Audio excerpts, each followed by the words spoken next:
Hey everybody, my name is Kyla. Welcome to my channel where I talk about the stock market and the economy amongst other things. Today I'm going to talk about the energy crisis in Europe. I'm going to talk about how we got here, what's happening, and what some future aspects could look like. I try to remove all sensationalism from my work, so if you're looking for straightforward analysis around this situation, hopefully that is what this will be. How did we get here? As I've said many times, you can't have green energy policy without green energy investment. Europe made the decision to focus a lot on renewables over the past couple of years or so, and as a consequence, they ended up really relying on Russia. They reduced their own energy independence, and Russia became a low-cost solution for them to get access to gas primarily. Gazprom was supplying about a third of all gas consumed in Europe at one time, and it makes total sense because Russia is one of the world's top producers of natural gas and has a bunch of it because of the layout of Siberia and the land itself. So the relationship between Europe and Russia was solid for a while. However, the flashing red bells really began in 2014 when Russia annexed Crimea, and Europe was like, well, this Russian gas is pretty cheap. Surely annexing Crimea isn't that bad, right? Of course it was that bad. It showed that Russia was politically unstable. It showed that maybe the gas flows that they were so reliant on wasn't going to be as reliable moving forward. And Germany was a top offender of all of this, relying on Russia for more than half of their gas and a third of their oil. This dependency has declined to 26% for gas and 12% for crude, but still a pretty big dependency on a country that showed that they maybe could not be relied on moving forward. Basically, Russia was the least expensive source of energy in town, and it seemed, despite red flags, we've all been there, that the relationship was stable. But it wasn't. Having more than 50% of your gas coming from an actor that showed instability in political decision making is not good. That reliance on gas really ended up harming Europe. And that gets us to now, where Europe is being very harmed. What's impacting energy markets right now? There's a couple of different things. The first point is a broader slowdown. So in the oil market, crude futures, which represent future contracts of oil, have lost 20% in the past 3 months on worries of a global economic slowdown, which of course has worried OPEC, which is one of the top producers of oil. They're worried about their money flows and revenue windfall that they've had from having oil at high prices. Today, oil has traded much lower. It's down below $90 a barrel. People are very worried about the price of oil. If you're an oil producer, you're going to be paying very close attention to that. The reason that oil has gone down in price is because of a slowdown across the entire world. China is one of the best examples of this slowdown. They're the world's biggest oil importer and have showed signs of an economic slowdown because they keep on going back into lockdown. Consumption sank 9.7% in July because of weaker business activity and harsh COVID-19 lockdowns. The US is slowing down too. They've made it really clear that they want to have tight monetary policy because they want the economy to slow down. So OPEC is looking at all of this and saying, okay, we're not going to be producing as much oil because there is going to be a broader economic slowdown. The second aspect is the war in Ukraine. So Russia invaded Ukraine at the beginning of this year, which resulted in sanctions being levied against Russia by other nations. The sanctions are supposed to harm Russia's revenue flows, which has worked, but Russia has also snuck around some of it. And the sanctions are harming Russia both from an agricultural, pharmaceutical, technological perspective. Russia is going to fall far behind because they just don't have access to things that they need in order to produce things internally. Russia actually had a document that was released that was supposed to be a secret saying that Russia is concerned about this economic slowdown. However, one thing that the sanctions really haven't touched to a certain extent, as much as maybe countries have wanted them to,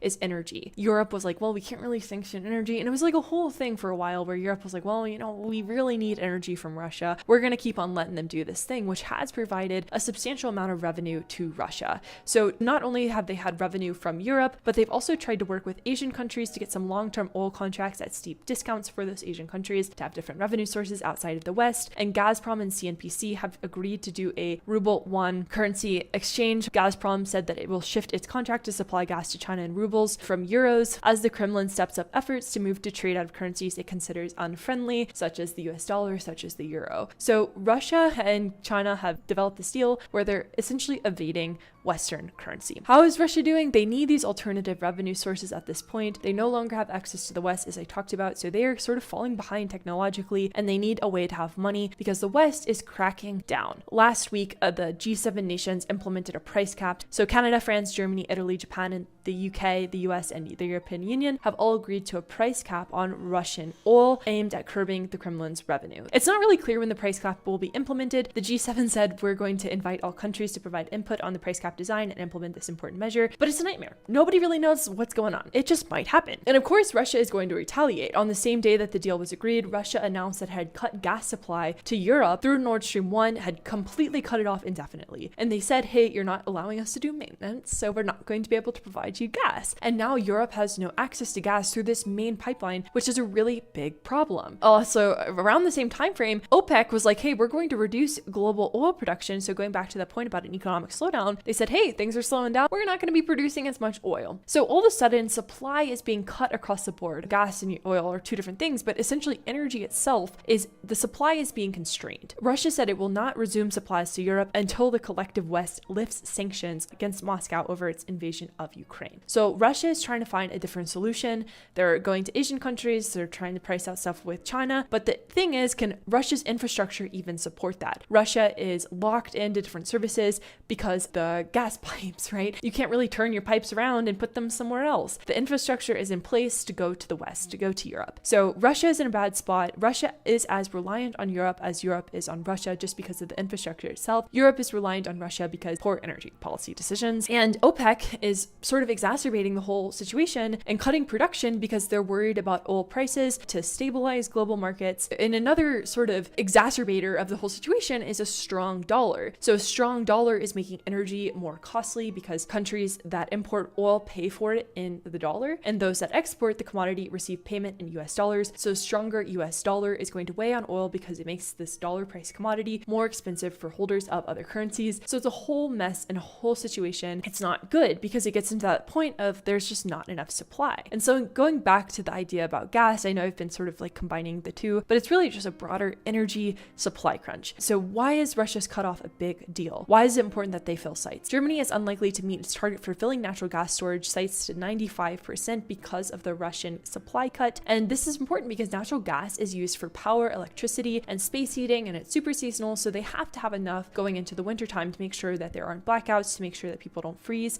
And now there's worries that there won't be enough. As the CEO of a German utility company said, it might be difficult to reach storage goals, and it all depends on the weather and how demand will develop. Of course, if you want to control this, right, you can't really control weather, but you can control the latter half of that, which is demand. And that gets into the idea of, will there be energy rationing in order for Germany to maintain enough supply? Will we see people have to manage that demand aspect of this because you really can't manage weather, and now it's uncertain as to where supply is going to come from? And so what is Europe's overall response to this? So the EU is weighing new benchmarks and price caps, and they're just trying to combat these spiking energy costs. They're going to meet on Friday to discuss a planned emergency intervention in the energy market, and they've been intervening a lot leading up to this. Germany had a big $7 billion euro loan program for companies that were facing liquidity issues because of what is happening in Ukraine, and Finland and Sweden had a $33 billion emergency liquidity facility to backstop utilities through loans and credit guarantees. And the UK is really stepping it up. They just got a new PM, Liz Truss, and they are going to have £130 billion freeze on household energy bills and a potential $40 billion freeze for small businesses, just so these so households and small businesses can manage the energy costs. The government would reimburse energy suppliers for their losses, and the price of energy charged to businesses would be reviewed quarterly. So it's a lot of intervention in the energy markets, a lot of trying to plan around what could potentially happen to energy markets in general. The energy costs in Europe are expected to increase by $2 trillion, according to a Goldman Sachs report. That is a huge increase collectively. It's expected to be 15% of Europe's gross domestic product. Energy bills, that is a lot of money, and that's a huge increase. And there's domino impacts from that as well. Factories are already suffering, which impacts production, which impacts how people consume. 13% of factories have reduced hours of operation, and 7% are halting production for longer stretches. And also markets are grinding too. So not only is this impacting like molecules, which is like physical energy, but it's also impacting markets. There's a potential $1.5 trillion in margin calls coming. And this is really where central banks have to step up and intervene, which is super concerning. So you not only have massive support for utility companies, but you also have potential massive support for markets. So it's kind of a two-pronged fork that they're shoving into the energy outlet right now to try and fix this. Yeah. So what's next? Germany is going to shut down one nuclear plant and keep two of them in reserve until April 2023 for emergencies. Keep them in reserve for emergencies. How is this not an emergency?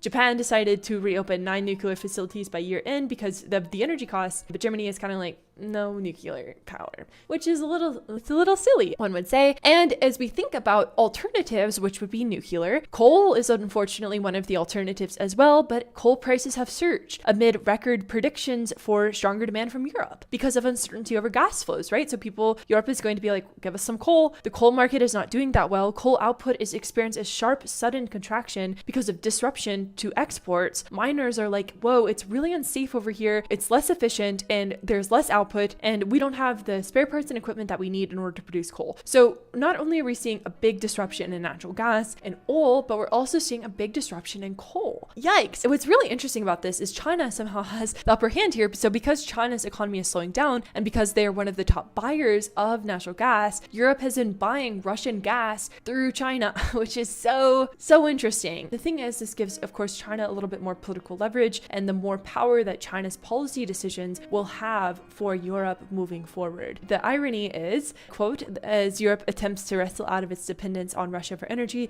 the irony is it's becoming more dependent on China. It's not good. There are signs that Russia is potentially going to have a slowdown. They're trying to get away from the US dollar, but it's sort of interesting because everything is sort of tied to the US dollar, including energy. It's sort of hard to get away from, especially right now because it's so strong. And that's really important for decision makers to pay attention to. And of course, this is not just Europe. Like in California, there are rolling blackouts because the grid is overwhelmed. As I've said so many times, you can't have green energy policy without green energy investment. And unfortunately, for us to make a proper transition, you do have to rely on fossil fuels for a sustainable amount of time. You can't just rotate away from something energy-wise as soon as you want to. Energy is the common denominator. It goes into everything. It goes into products. It goes into the computer that you're probably watching this on, or your phone. It goes into heating. It goes into food. It goes into fertilizer. And so there's all these dominoes that come if energy is not properly maintained. One beneficiary of all of this is candle makers. So candle maker sales have increased 800% in Italy because of this. There's always that. Fortunately, the governments are going to intervene as much as they can. There are solutions like Europe buying energy from China. It's good that we're seeing a little bit of a decline in oil prices. There has to be other solutions, and that gets into more wind power, more renewable power, but that requires investment, and that requires relying on things like nuclear power moving forward. You can't just rely on one source of energy. You have to have a diversified portfolio of it. Yeah, that's what's going on with energy markets in Europe and here in the United States as well, and it is interesting and it's rapidly unfolding. So thanks so much for hanging out. Thanks so much for spending time with me. I'm on Instagram, TikTok, YouTube, Substack as well. I'll have a newsletter out this weekend, and I hope that you're doing well, staying safe, and I will talk to you all soon. Bye.